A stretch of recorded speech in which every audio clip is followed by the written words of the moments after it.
Komisi Komunikasi Sosial Keuskupan Agung Jakarta mempersembahkan Oase Rohani Katolik yang dibawakan oleh para imam Keuskupan Agung Jakarta. Selamat mendengarkan.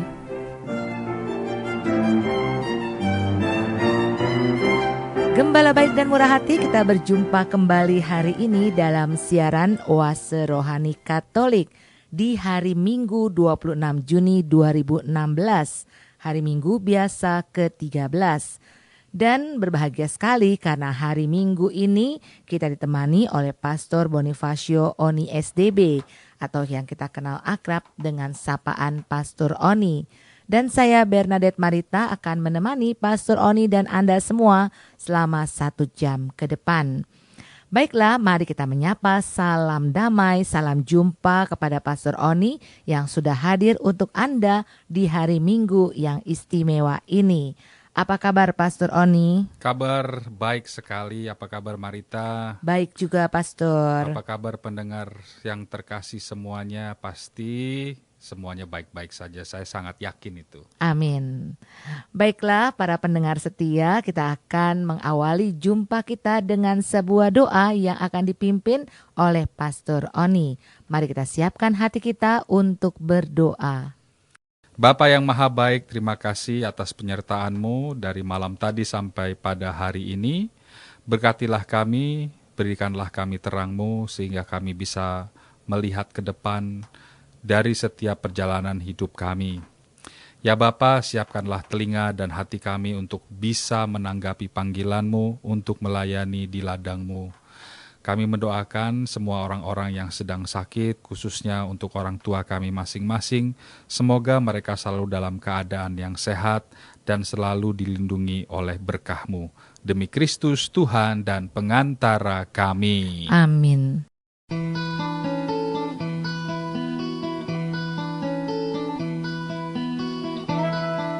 Perbincangan Rohani Injil hari ini.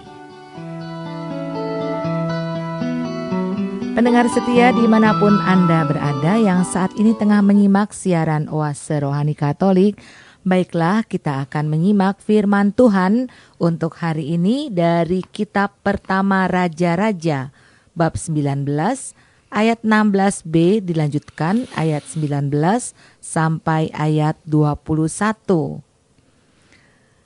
Sekali peristiwa Tuhan berkata kepada Nabi Elia, Elisa bin Safat dari Abel Mehola harus kau urapi menjadi nabi menggantikan engkau.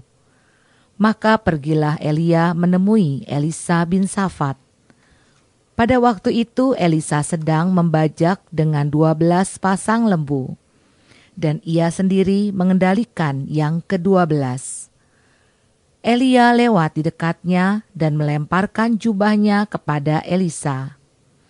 Segera Elisa meninggalkan lembu-lembunya, mengejar Elia dan berkata, Perkenankanlah aku mencium ayah dan ibuku dahulu, lalu aku akan mengikuti engkau. Jawab Elia kepadanya, Baiklah, pulanglah dahulu dan ingatlah apa yang telah kuperbuat kepadamu. Elisa lalu meninggalkan Elia, mengambil pasangan lembu itu dan menyembelihnya. Lalu ia memasak dagingnya dengan kayu bajak itu sebagai kayu api, dan memberikan daging itu kepada orang-orangnya, dan mereka pun memakannya. Sesudah itu bersiaplah Elisa, lalu mengikuti Elia dan menjadi pelayannya.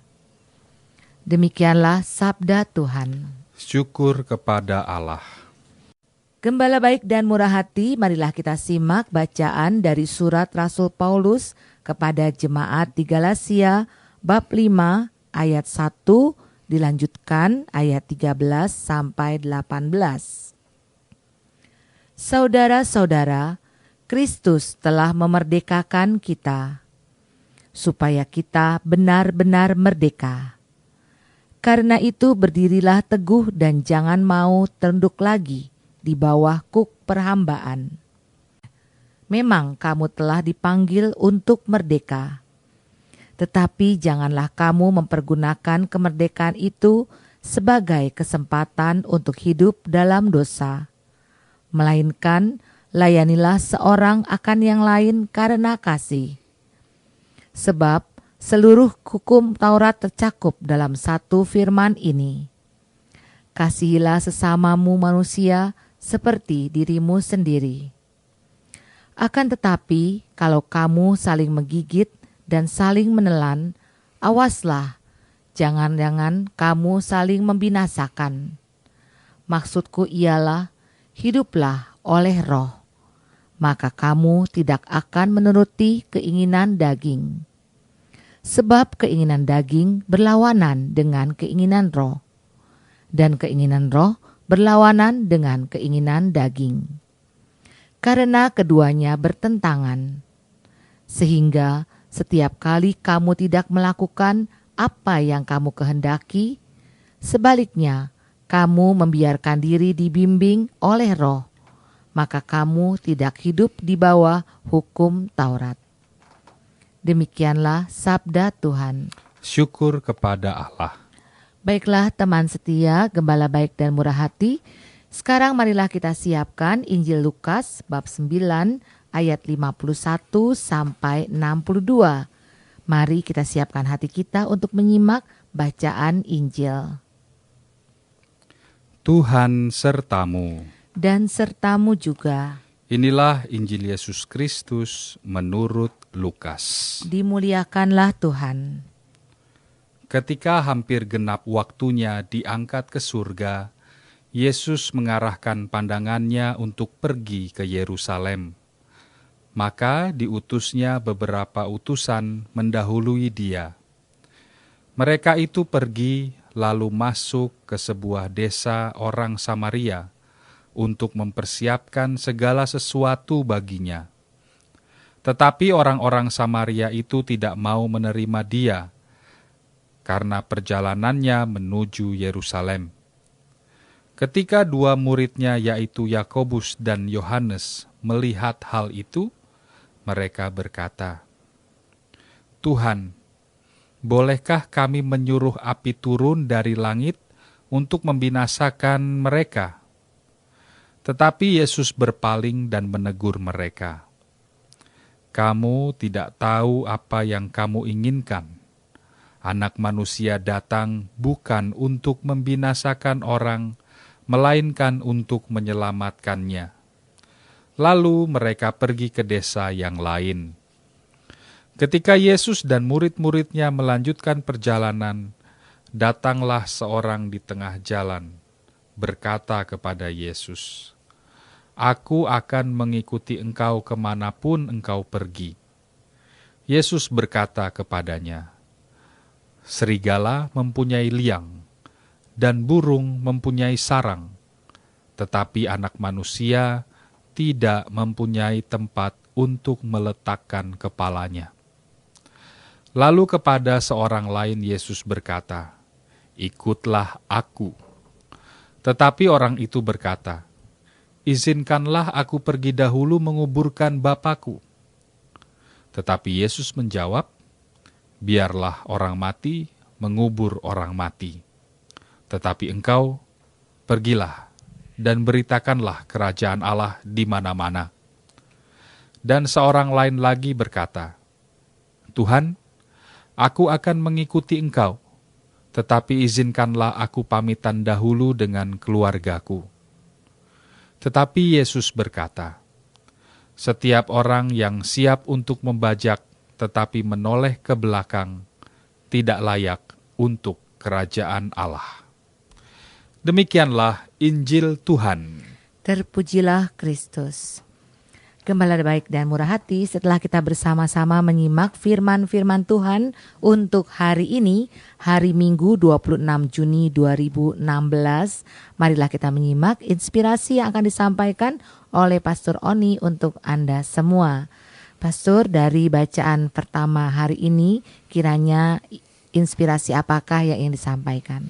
Ya, pada bacaan pertama ini jelas sekali bahwa Tuhan itu tidak memandang siapa kita yang dahulu, mau masa lalunya buruk mau masa lalunya tidak baik, mau masa lalunya mengecewakan, Tuhan tidak memandang itu. Tetapi malah sebaliknya, Tuhan malah mau semua orang menjadi murid-muridnya. Dan murid-muridnya itu harus saling melayani. Nah, ini adalah sebuah penghiburan untuk kita semua, bahwa tidak ada yang tidak mungkin bagi Allah. Yang mungkin adalah kebaikan untuk kita semua. Nah, bacaan kali ini lebih berbicara tentang panggilan menjadi murid Tuhan. Dari buku pertama Raja-Raja menceritakan perjalanan panggilan Elisa untuk menjadi murid Nabi Elia. Dan Elisa sangat mentaati permintaan Nabi Elia. Supaya apa? Mentaati supaya melepaskan diri secara total dari kehidupan yang lama dan secara penuh menjadi manusia yang baru. Elisa meninggalkan segalanya, bahkan kenyamanannya diri sendiri di masa lampau, untuk menjadi manusia yang baru. Ini refleksi untuk kita semua, khususnya sebagai orang-orang Katolik.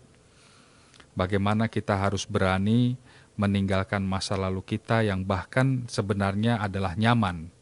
Karena kalau dibilang enak tidak enak, mengikuti Kristus itu sangatlah tidak mudah, sangatlah berat. Karena apa? Karena harus memanggul salib itu. Kalau kita hanya memandang salib sebagai benda mati yang menjadi beban, ya pasti hidup kita berat. Tetapi di sini Yesus mau memberikan pandangan yang lain, bahwa salib yang dipikir adalah berat itu ternyata adalah sebuah kemuliaan. Nah, Elia dan Elisa kalau mewartakan Tuhan itu selalu bersama-sama. Elisa selalu mengikuti Elia kemana-mana, mulai dari Gilgal ya, ke Betel, ke Yeriko sampai ke Yordan. Dan akhirnya di Yordanlah peranan simbolis jubah Elia sebagai alat kekuasaan diperlihatkan, di mana jubah itu nanti dipakai oleh Elia untuk membelah sungai Yordan. Mereka ada di seberang sungai Yordan, mau menuju ke sana, ya caranya dengan harus membelah sungai Yordan tersebut dengan jubahnya.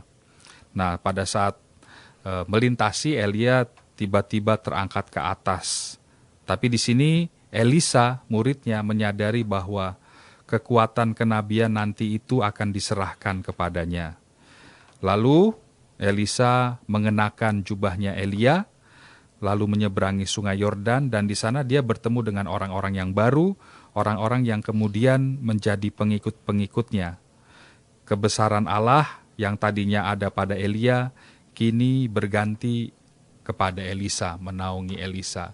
Elisa melanjutkan peran panggilan Elia untuk mewartakan Tuhan. Nah, di sini Elisa sendiri. Tadi bersama-sama dengan Elia, sekarang Elisa sendiri. Nah, sekarang apa saja sih yang dilakukan oleh Elisa?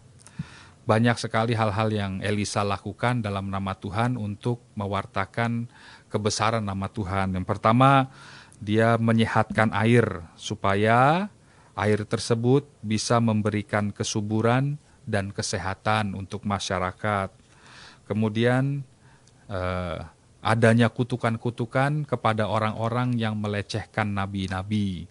Nah, di sini kan banyak orang yang nggak percaya, bahkan diejek-ejek nabi-nabi itu, tapi ternyata Elisa memberikan sebuah hukuman, kutukan kepada orang-orang yang seperti itu.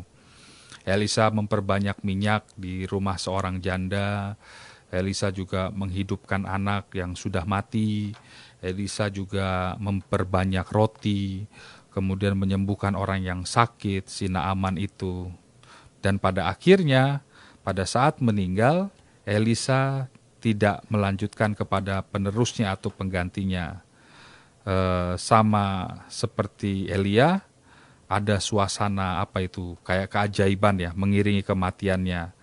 Lalu Elisa dikenang sebagai perantaraan kekuatan Allah. Nah, panggilan ini, panggilan Elisa kepada panggilan Tuhan kepada Elisa juga bisa dijadikan sebagai refleksi untuk hidup kita masing-masing. Apa yang harus kita lakukan sebagai murid Tuhan untuk memuliakan nama Tuhan. Yang jelas, rambu-rambunya adalah perbuatan baik. Nah, sedangkan di bacaan kedua, Paulus menggarisbawahi tindakan-tindakan Yesus bahwa yang dilakukan oleh Yesus itu betul-betul untuk kebaikan kita umatnya, betul-betul untuk kebaikan manusia, di mana Kristus sungguh-sungguh memerdekakan kita. Kemerdekaan yang sejati itu ternyata ada di dalam diri Kristus itu sendiri. Dan roh kebenaran Kristus itu sendiri yang membimbing kita dalam setiap langkah kehidupan manusia, khususnya dalam segala bentuk aturan-aturan lama yang membuat manusia menjadi tidak merdeka. Tapi, Paulus menekankan juga tentang arti kemerdekaan itu sendiri bahwa kebebasan itu bukanlah kemerdekaan yang lepas kontrol dan tidak terkendali. Harus ada bentuk pelayanan terhadap satu sama lain, dan pelayanan itu harus berdasarkan cinta kasih. Ya, Kristus sudah memerdekakan kita dari hukum-hukum yang lama, misalnya hukum Taurat, contohnya tentang sunat dan tidak sunat, tentang pemberian uang dan lain sebagainya. Tapi jangan dipikir bahwa itu kemerdekaan itu hore-hore tanpa ada kontrol.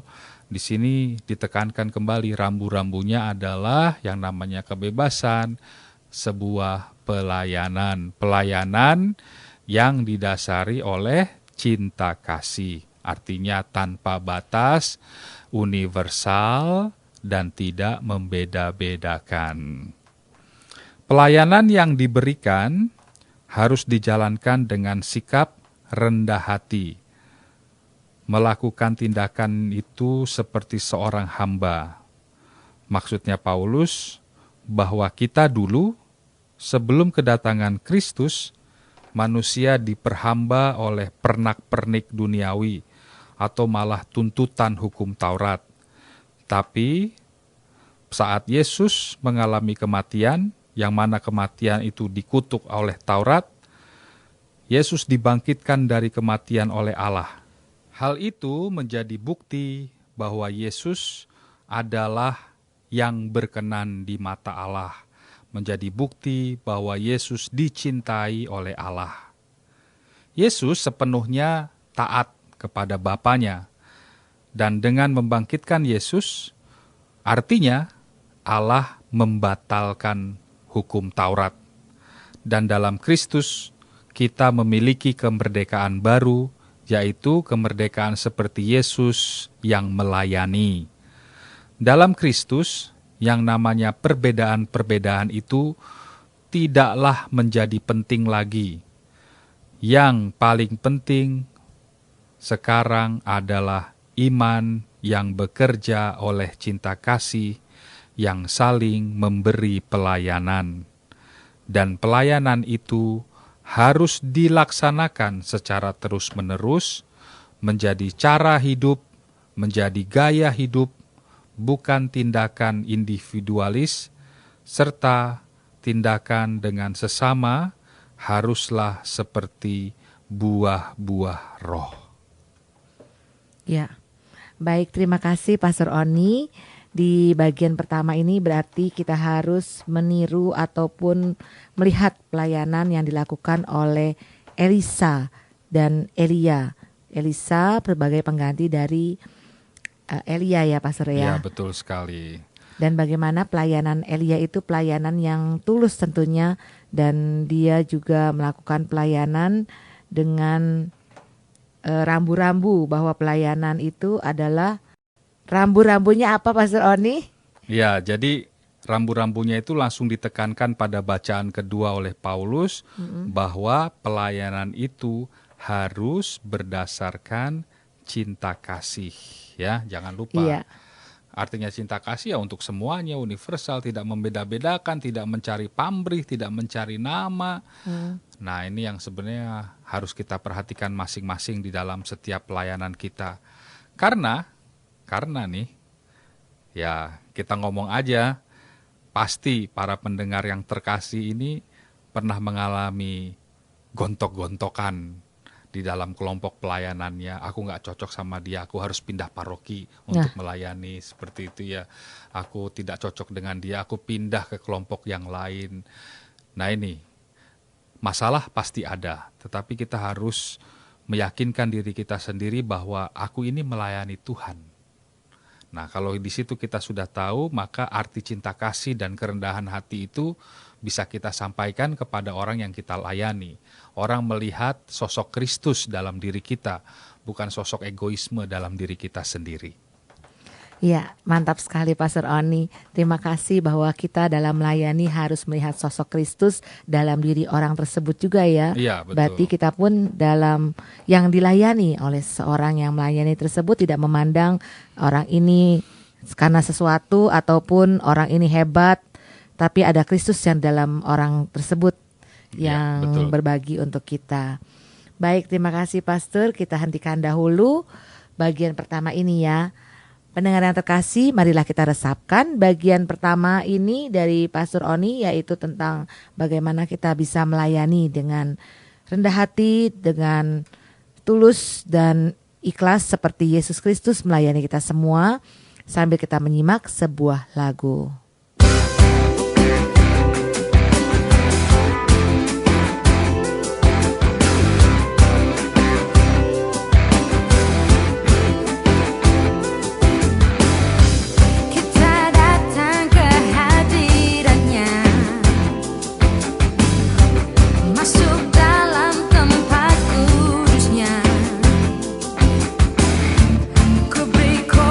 Syukur, pujian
Gembala baik dan murah hati, kita akan melanjutkan kembali di bagian kedua dalam siaran Oase Rohani Katolik. Hari ini hari Minggu 26 Juni 2016 merupakan hari Minggu biasa ke-13. Dan masih bersama kita pada hari ini Pastor Bonifacio Oni SDB bersama saya Bernadette Marita. Sebelum kita melanjutkan menyimak permenungan dari Pastor Oni di bagian kedua ini, saya informasikan kepada Anda yang ingin mengirimkan pesan ataupun saran-saran, Anda dapat kirim melalui handphone ORK ke 0822 1036 1555. Atau bagi Anda yang ingin sharing iman, Anda dapat kirim ke alamat email kami orkkaj@yahoo.com. Baiklah, setelah di bagian pertama tadi Pastor Oni mengajak kita bagaimana cara melayani dengan baik, melayani seperti Yesus, melayani dengan kerendahan hati yang dicontohkan oleh nabi-nabi pada saat itu. Marilah kita akan melanjutkan kembali di bagian kedua ini. Kiranya kabar sukacita apakah yang akan disampaikan untuk kita semua? Baik, pada bagian pertama tadi saya katakan bahwa kedatangan Yesus itu untuk meniadakan hukum-hukum yang lama, pernak-pernik yang lama, hukum-hukum Taurat khususnya. Kedatangan Yesus itu adalah hal yang baru, yaitu malah sebaliknya memberikan rasa cinta, memberikan pelayanan kepada orang-orang lain, bahkan musuh-musuh kita.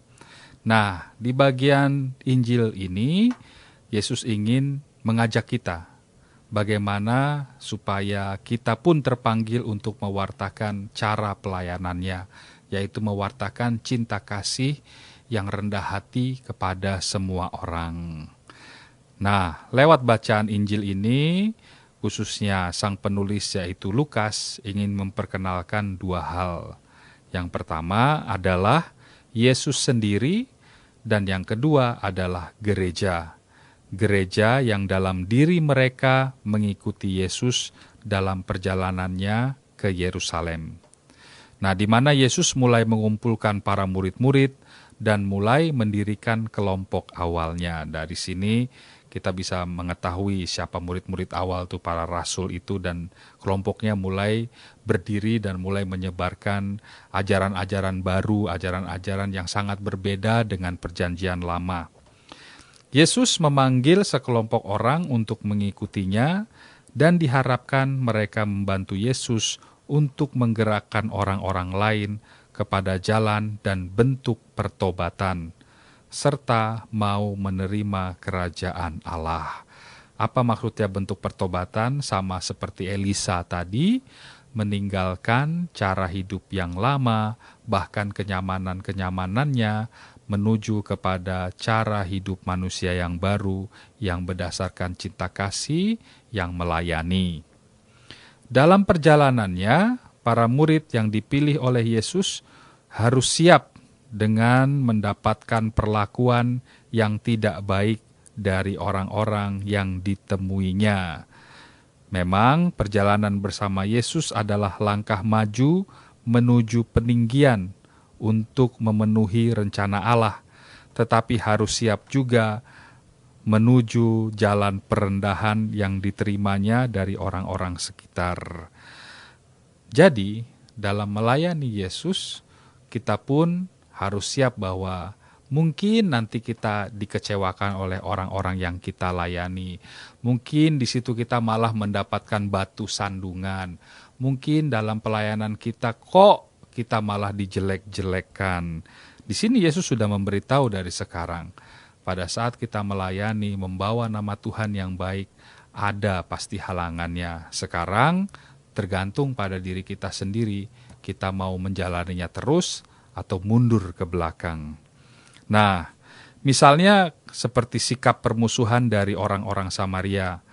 Memang bukan kebencian pribadi ya yang akan dijumpai Yesus pada orang Samaria di Yerusalem itu, tapi lebih kepada suatu prasangka rasial antara orang Samaria dan orang Yahudi. Ini ada peristiwa sejarahnya, kenapa orang Samaria dan orang Yahudi terlihat saling bermusuhan. Oleh karena itu, Yesus sebagai orang Yahudi dilihat sebagai musuh oleh orang-orang Samaria. Dan di sini Yesus memperlihatkan tentang cinta kasih tersebut, di mana para murid diminta untuk tidak melakukan pembalasan. Walaupun terlihat, tadi kita dengar, Yakobus dan Yohanes sangat emosional melihat Yesus ditolak oleh seseorang Samaria. Dia mau menurunkan api dari langit untuk membinasakan mereka. Di sini Yesus juga menekankan bahwa para murid tidak boleh membenci mereka. Yakobus dan Yohanes harus belajar menghindari pertentangan yang tidak ada makna dan mencari tempat yang baru untuk menyebarkan kerajaan Allah. Nah, itu tadi. Bagaimana pada saat kita melayani, kita mendapatkan penolakan, kita mendapatkan kekecewaan. Apakah harus dihadapi secara emosional? Tidak. Yesus mau kita tidak menghadapi pertentangan. Kita harus tidak melakukan pembalasan. Lebih baik kita menghindari pertentangan yang khususnya tidak ada maknanya. Kemudian kita mencari tempat yang baru, pelayanan yang baru untuk menyebarkan kerajaan Allah. Nah, mencari tempat yang baru bukan berarti kita pindah ke paroki yang lain atau pindah ke kelompok yang lain, tetapi dengan rendah hati, dengan baik hati, mau terus menghadapi permasalahan tersebut supaya semuanya menjadi baik adanya. Seperti yang saya katakan tadi, diundang menjadi murid Yesus untuk menggerakkan orang lain kepada jalan dan bentuk pertobatan. Itu, supaya mereka, orang-orang yang mengecewakan kita, nanti pada akhirnya mereka pun bisa berubah dan bertobat dan menjadi baik seperti Yesus sendiri. Metode dalam menghadapi masalah yang dilakukan oleh Yesus sangatlah berbeda dengan para nabi-nabi yang dahulu. Khususnya Elia, tadi bacaan pertama, kalau kita terus mengikuti bacaan-bacaan harian sebelumnya ini, Elia bertindak sangat keras gitu ya. Dan Yesus tidak mau disamakan seperti Elia, mempertobatkan manusia dengan menghukum, tetapi di sini Yesus mau mempertobatkan manusia dengan membiarkan orang yang menolaknya tetap menikmati yang namanya kehidupan. Karena itu, Yesus memberikan yang namanya kesempatan kedua kepada setiap orang untuk berubah. Dasarnya apa? Yaitu cinta kasih tadi itu. Nah, ajaran kasih yang dia ajarkan kepada murid-muridnya, sungguh-sungguh di sini terlihat Yesus praktekkan sendiri. Yesus nggak cuman omdo, Yesus nggak cuman berteori, Yesus menunjukkan bentuk yang nyata, khususnya kepada orang-orang yang terdekat dengan dia. Di sini Yesus sangat mengerti misinya di dunia ini adalah masa pertobatan, bukan masa penghukuman. Karena hukuman itu hanya urusannya Allah. Refleksi untuk kita apa? Kita juga harus mengerti kenapa kita melayani. Apa yang kita mau cari dalam pelayanan yang kita lakukan di paroki kita masing-masing, di kelompok kita masing-masing, di tempat kerja kita masing-masing. Kenapa sih aku mau melayani? Nah, di sini paling penting. Kalau tidak, kita tidak mengetahui alasan kita melayani, pasti saya sangat yakin nanti kita hanya seperti mendirikan rumah di atas pasir, bukan di atas batu. Ketika angin bertiup sedikit saja, pasti akan rubuh. Nah, yang menarik juga kita melihat gaya Yesus, gaya dalam mengikuti Yesus. Mari kita melihat ulang jawaban orang-orang yang mau mengikuti Yesus ya. Tadi ada beberapa jawaban. Ada orang pertama, ya Tuhan, aku akan mengikuti Engkau. Yang kedua, orang yang kedua, izinkan aku pergi dulu Tuhan. Kalau yang ketiga, aku akan mengikuti, tapi izinkan aku pamitan dulu. Nah, ketiga orang tersebut menanggapi pertemuan mereka dengan Yesus setelah bertemu dengan Yesus sendiri. Dan yang mau ditekankan di sini bukanlah apakah nantinya mereka bertiga akan menjadi pengikut Yesus atau tidak, tapi malah maksud dari pengajarannya yang disampaikan oleh Yesus sendiri. Kita di sini tidak melihat, nanti pada akhirnya orang pertama atau kedua atau ketiga nanti ikut Yesus, tapi ajaran Yesus sendiri menjawab jawaban dari orang yang mau mengikuti Yesus. Dan jawaban Yesus mirip seperti pepatah. Ya, kayak pepatah gitu. Karena bersifat sebagai suatu cara kerakyatan untuk mengungkapkan atas jawaban sesuatu. Karena cara menjawab seperti pepatah pada zaman itu sebenarnya lebih cocok dilakukan pada saat itu. Nah, Yesus kelihatan sekali bahwa dia mengerti cara bagaimana menghadapi orang-orang. Nah, pada orang pertama ada kata rubah. Kenapa rubah? Karena binatang ini suka mengembara. Dan burung, biasanya burung punya sarang, tapi hidupnya tidaklah selalu tenang karena diincar bahaya terus-menerus.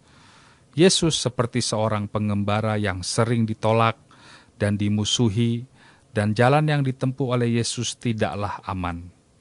Dan kita sebagai murid, sama seperti Yesus, mereka tidak punya rumah abadi di dunia ini, dan dalam mewartakan kerajaan Allah, haruslah siap-siap untuk ditolak, bahkan untuk dimusuhi. Nah, pada orang kedua, Yesus sendiri berbeda sama yang pertama nih. Yesus sendiri yang mengajak untuk ikut dengan dirinya. Dan jawaban orang kedua itu tidak menolak undangan Yesus sebenarnya. Dia tidak nolak, tapi ia minta izin untuk memenuhi kewajiban yang suci itu, yaitu menguburkan ayahnya. Jawaban Yesus yang kepada orang mati, menguburkan orang mati, terkesan keras, terkesan bertentangan dengan ajaran moral dan praktek kehidupan seorang Israel. Tapi yang mau ditekankan oleh Yesus adalah bahwa hal kerajaan Allah dan yang bukan kerajaan Allah, segala sesuatu, semua tugas dan kewajiban harus tunduk pada tuntutan kerajaan Allah. Manusia tetap wajib menguburkan ayahnya, tapi kalau ada konflik kepentingan ini, kerajaan Allah harus selalu nomor satu. Intinya, manusia tidak bisa menempatkan hal-hal lain sama dengan kedudukannya dengan kerajaan Allah. Jadi bukan seperti Yesus melarang, tapi mau mengingatkan bahwa kerajaan Allah itu jauh lebih penting daripada yang lain. Karena seringkali kita memakai alasan-alasan yang lain pada saat kita mau menolak undangan, pelayanan kepada gereja kita, kepada Yesus sendiri. Alasan ada aja. Pasti ada, aku belum siap lah, aku tidak sesuci itu mau dijadikan prodiakon, aku bukan orang yang tegas dalam menjadi pemimpin ketua lingkungan hidup dan lain sebagainya. Tetapi di sini ini hanya untuk kepentingan kerajaan Allah, jangan pakai alasan-alasan yang lain. Dan orang yang ketiga, Yesus tidak mau disamakan dengan Nabi Elia tadi saya katakan. Yesus tidak memberi izin untuk pamitan karena bagi Yesus kerajaan Allah sudah ada di ambang pintu. Jadi udah dekat nih waktunya nih. Jangan yang lain-lain nih. Kalau Nabi Elia masih memberikan izin kepada Elisa untuk berpamitan, tapi ini tidak nih karena ada urgensi, ada kepentingan yang sangat penting untuk mewartakan kerajaan Allah. Di sini Yesus mau mengatakan juga bahwa mengikuti dirinya berarti putus hubungan dengan masa lampau. Dan kemudian menoleh ke belakang. Artinya juga masih ingin mempertahankan warisan-warisan, nilai-nilai dan pengalaman-pengalaman masa lampau. Jangan noleh ke belakang. Noleh ke belakang itu yaitu kita masih ingin mempertahankan, mau menikmati masa-masa yang lampau. Dan di sini perlu diperhatikan bahwa bajak yang ada pada zaman itu bukan seperti bajak zaman sekarang ya, apalagi kayak traktor, tapi bajaknya lebih ringan, dikontrol dengan satu tangan untuk mengontrol bajak itu, dan satu tangan untuk mengontrol sapi penarik bajak itu. Dan bajak harus dipegang kuat, dan harus terus-menerus memperhatikan arah alur di depan. Nah, kalau menoleh-noleh ke belakang, maka yang terjadi adalah alur bajaknya akan belak-belok. Makanya di sini jangan menoleh ke belakang, karena bajaknya harus diatur untuk melihat ke depan. Kalau menoleh ke belakang, ya terjadi belak-belok. Nah, pengikut Yesus juga harus seperti pembajak itu. harus selalu melihat ke depan untuk siap menyambut kerajaan Allah. Tidak boleh merepotkan diri dengan semua yang sudah ditinggalkannya. Atau kita juga memberikan alasan, tapi dulu kan zamannya si ini kan dulu kayak gini, kok sekarang kayak gini. Nah, mari kita sekali lagi melihat segala sesuatu dengan kerendahan hati dan bentuk pelayanan cinta kasih. Sekali lagi yang sering saya katakan, sering saya tekankan bahwa pelayanan yang kita lakukan adalah untuk kemuliaan Allah, bukan untuk kemuliaan diriku sendiri. Gembala baik dan murah hati, memang dalam pelayanan kita harus bersikap seperti Yesus, seperti kata Pastor Oni tadi, yaitu rendah hati dan menunjukkan bukti yang nyata apa yang disampaikan oleh Pastor Oni melalui diri Yesus Kristus tentunya, dan merefleksikan dalam hati kita mengapa kita mau melayani, dengan alasan apakah kita melayani. Jangan kita menoleh ke belakang memandang bahwa segala sesuatu tidak akan berjalan mulus tanpa pelayanan kita, tetapi karena ada Yesus di situ maka segalanya akan dapat dijalankan dengan baik, ya Pastor Oni ya. Ya, betul sekali.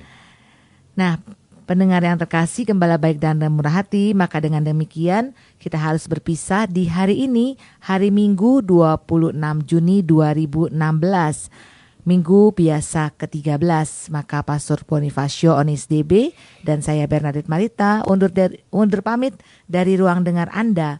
Kami mengucapkan salam damai, selalu bersemangat dan tetap tersenyum.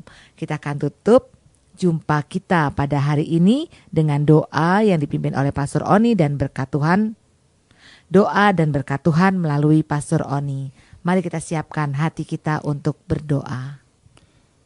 Bapa yang maha baik, bukalah hati kami supaya kami mampu dengan rendah hati menerima teguran-teguran dari setiap pelayanan yang kami lakukan, supaya kami menjadi manusia yang merdeka di dalam diri-Mu, Kristus sendiri.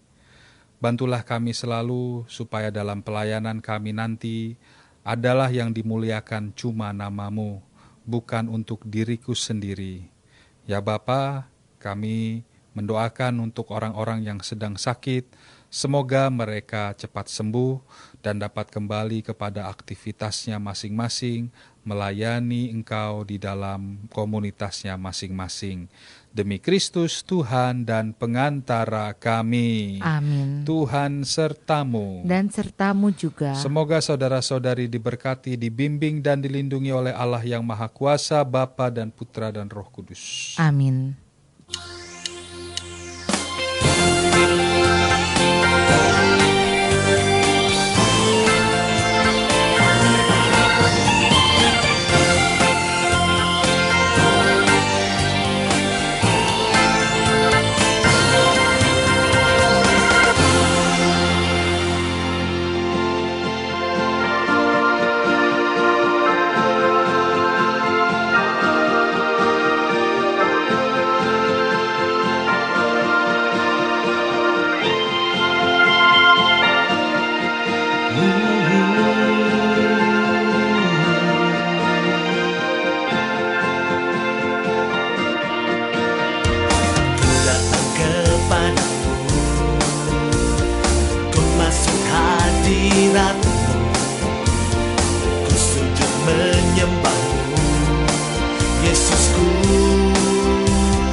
Kehidupanku,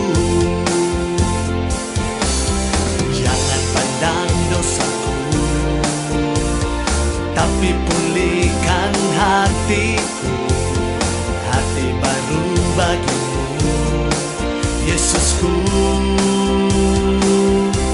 roti kehidupanku. Terima pujian hatiku, tanda iman dan cintaku, hanya Engkau Tuhan dan Allahku untuk selamanya. Terima pujian hatiku, tanda iman dan cintaku, hanya Engkau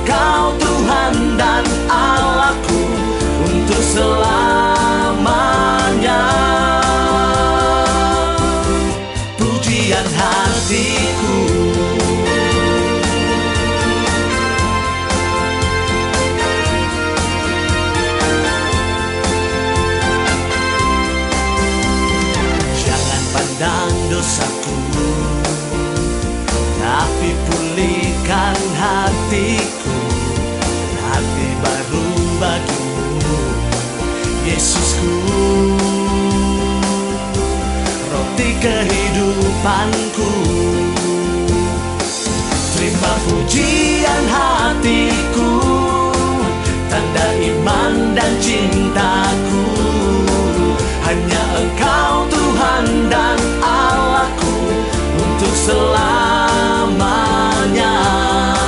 Terima pujian hatiku, tanda iman dan cintaku. Hanya Engkau Tuhan dan Allahku untuk selamanya.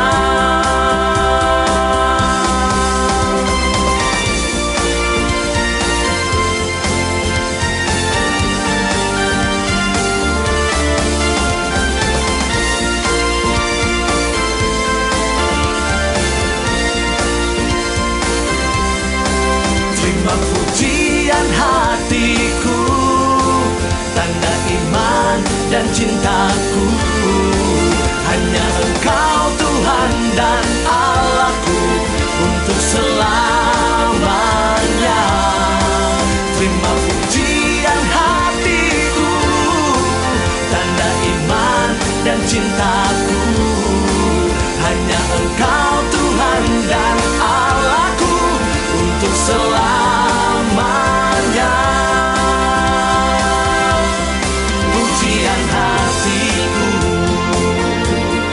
pujian hatiku, pujian hatiku, pujian hatiku.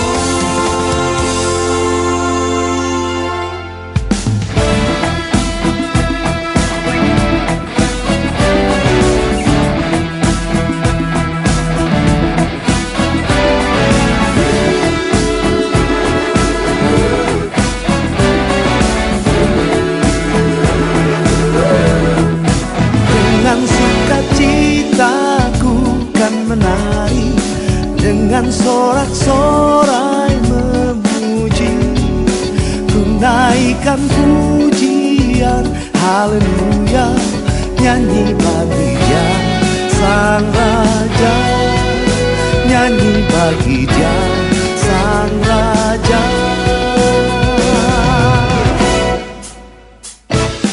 Kasih Allah tak berkesudahan, selalu baru setiap pagi. Rahmat-Nya pun tak pernah berakhir seumur hidupku. Kasih Allah tak berkesudahan, selalu baru setiap pagi. Rahmat-Nya pun tak pernah berakhir seumur hidupku. Dengan sukacitaku kan menari, dengan sorak-sorai memuji. Ku naikkan pujian, haleluya, nyanyi bagi Dia Sang Raja, nyanyi bagi Dia Sang Raja. Dengan sukacitaku kan menari, dengan sorak-sorai memuji. Ku naikkan pujian, haleluya, nyanyi bagi Dia Sang Raja, nyanyi bagi Dia Sang Raja.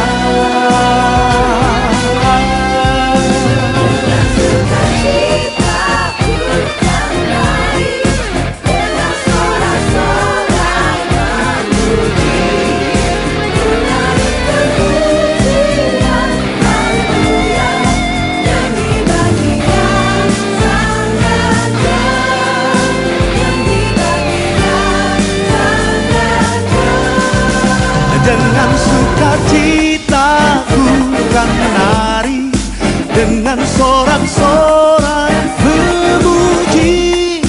Ku naikkan pujian, haleluya,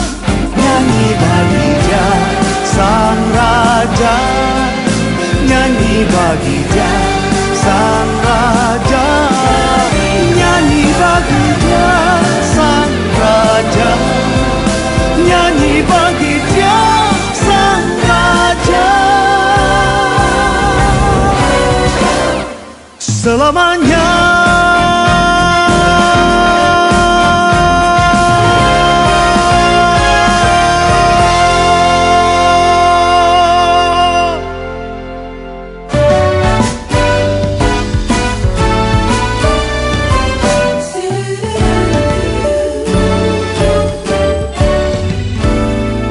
ajaib, sungguh ajaib kuasanya bagiku.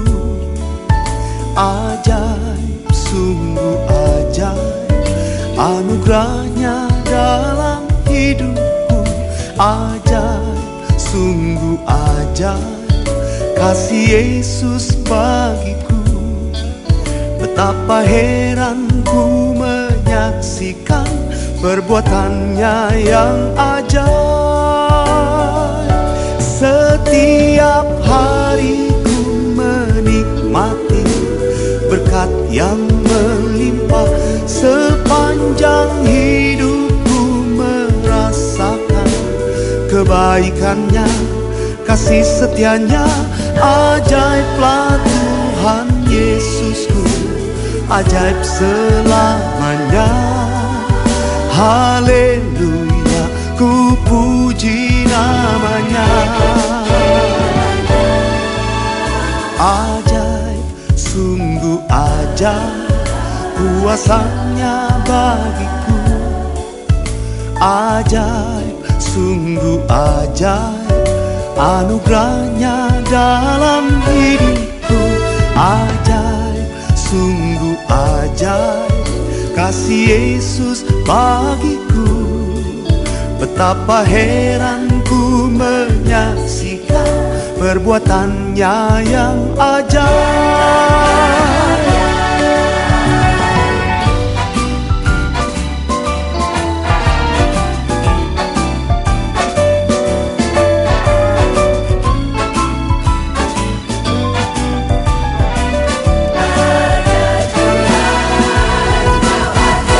Setiap hari ku menikmati berkat yang melimpah.